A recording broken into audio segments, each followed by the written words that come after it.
Welcome back to Carolina Echoes. Thank you for joining me as we tell the stories of the missing and murdered women and children of North and South Carolina.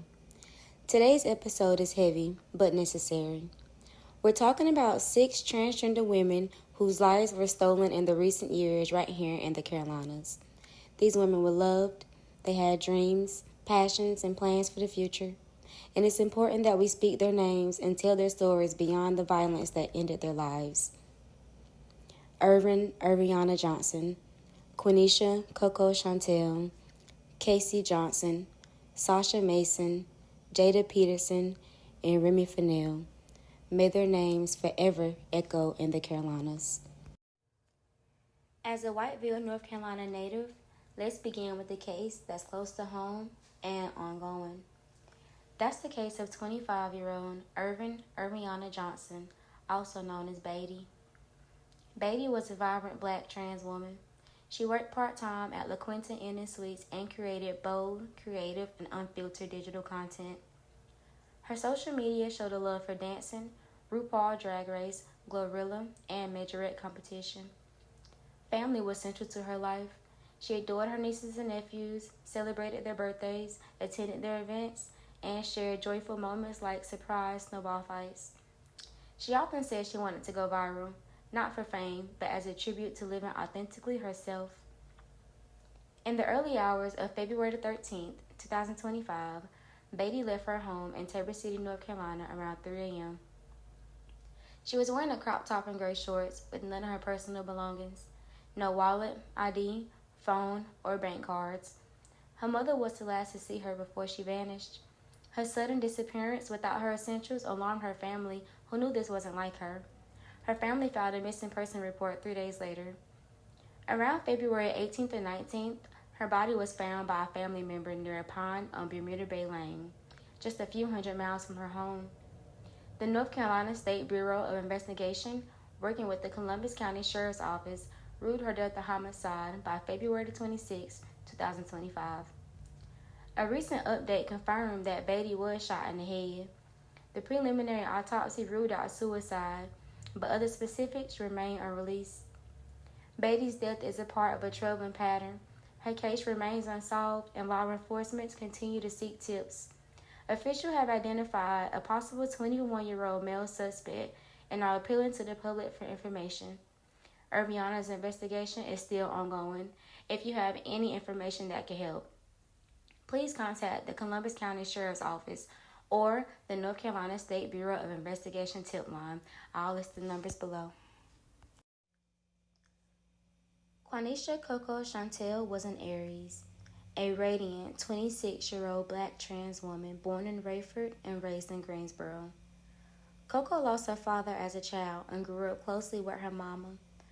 Most of her life, she channeled her creativity into the ballroom community across the South and Chicago, representing the House of Mizrahi.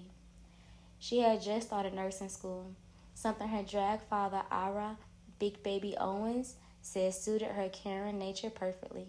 She was beloved for her vibrant performances and gracious spirit.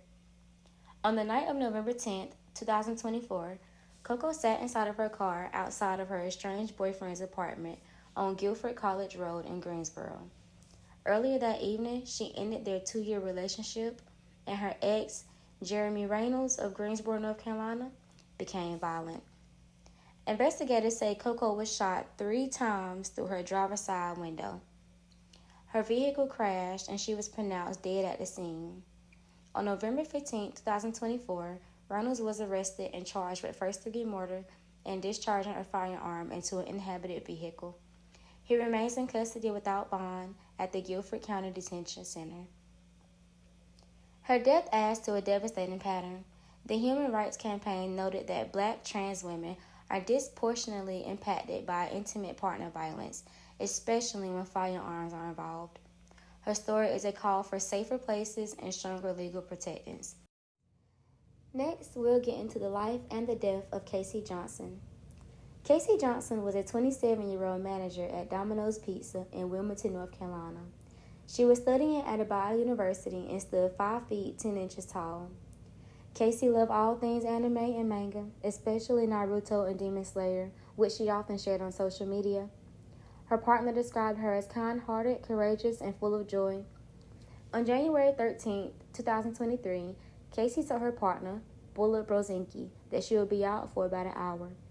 What she didn't share was that she was planning to meet someone she had connected with online, a stranger she grew to trust. Casey never returned, and when she didn't check in as expected, alarms sounded immediately. Over the next 5 days, Bulla and her friends searched the woods and highways endlessly. However, human remains were found along the Georgia banks of the Savannah River. In April, authorities confirmed the remains were indeed Casey's. Police say she was likely kidnapped, robbed, beaten with a hammer, and murdered in the 1300 block of King Street, Wilmington. William Haven Hicks, a 26-year-old from Myrtle Beach, was arrested and charged with first-degree murder, kidnapping, financial card theft, and robbery with a dangerous weapon. He is held without bond. Haven has multiple charges in Myrtle Beach. Let's talk about it, including misdemeanor assault and battery, loitering, animal cruelty, burglary, trespassing, malicious injury to property, and a fugitive warrant. However, it's unclear whether he was convicted on all counts. Bulla remembered Casey as a person who helped her overcome depression and addiction. They formed a close bond after meeting in 2022, sharing a deep understanding as trans women. Friends and LGBTQ leaders held candlelit vigils at the Wilmington City Hall to honor Casey's bravery and life. Sasha Mason was a 45-year-old Latina trans woman living in Zebulon, North Carolina, just outside of Raleigh. Beloved as a true angel by her family and friends, she was known for her kindness, generosity, and radiant spirit that brought warmth to her community every day. In the early hours of May 13, 2022, around 1:45 a.m., neighbors heard gunshots.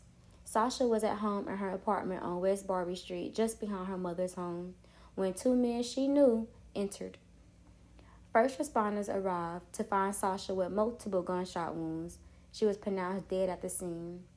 Authorities arrest Ali Tariq Kabir Wiggins from Wendell, North Carolina, the same day.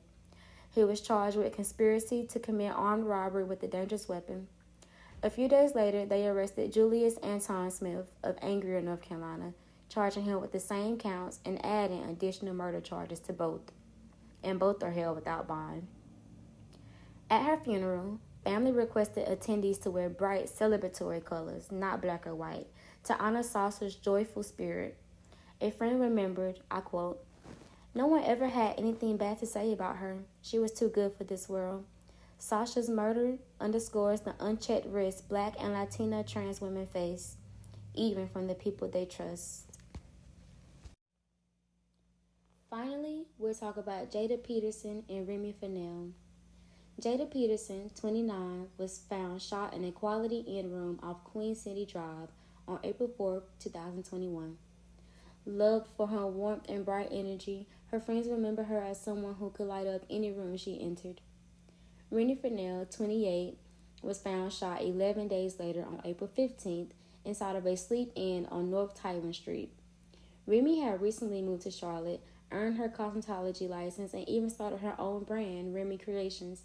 Friends call her fearless, talented, and full of life. Both Jaida and Remy were reportedly sex workers who checked into separate hotels.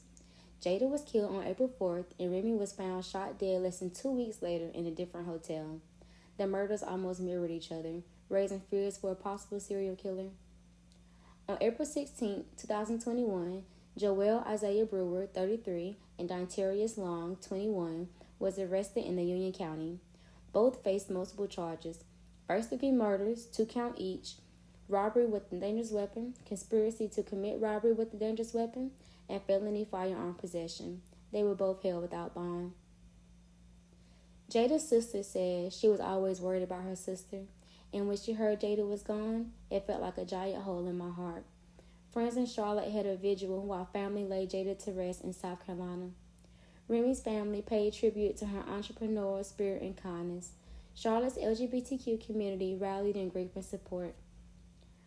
Jaida and Remy murders happened in quick succession and triggered warning for trans sex workers in Charlotte. U.S.-wide that year, Jaida was reported the 14th trans person killed and Remy the 15th. Advocacy groups urge cautiousness and systematic reform, highlighting links between economic vulnerability, race, and gender-based violence. To every brave, beautiful transgender women, especially the black and brown trans women walking through this world, I speak these names for you. You deserve safety, not survival, love, not tolerance, and celebration, not silence. May the stories of Ervianna, Coco, Casey, Sasha, Jaida, and Remy echo through every alley and avenue of the Carolinas until the world becomes safer for all of us. My name is Imaje, and this is Carolina Echoes.